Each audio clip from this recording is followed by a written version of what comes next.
जी आमर सकाळ खाइबार थिला पखाळ पखाळ सहित आलू भजा हेले मु खाइଥିଲି रुटी रे आलू भजा गुड़े कि कौ माने एमती छोट बेले खाइଥିଲେ टिके मने पकेइले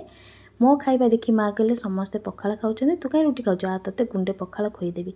एमिति गुंडे देले जे मोर नगेई खाया पाटिरे थइलानी मो अधा भात काढिली खाई साइले अधा तापरे खाइली एमिति माने तंटी जाई पूरा भरिदेले माँ सहित गुंडे पखाळ खाई सारा परे मु चली चुली पाखक रोषे करिया पाई माँ त आमर भात करदेइथिले मो तकारी पकारी करिबार थिला।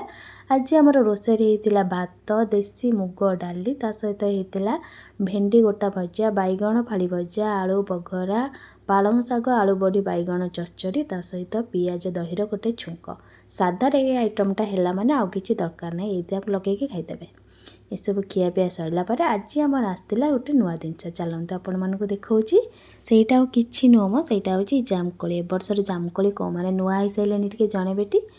तापर मुझे धोई धाईकी से लुण पकईकी गोले गाले थोदेकी चलली शोवाई शोक उठिला से जो तादर पानीटा बाहर जाइए लुण खाई टे पच पच हो खाइला जो टेस्ट यही कौ मैंने खाई टे कमेंट रे जनइबे। आज भिडियो केमती लगे निहाती भाव कमेंट रे जनइबे। रही नमस्कार। जय जगन्नाथ।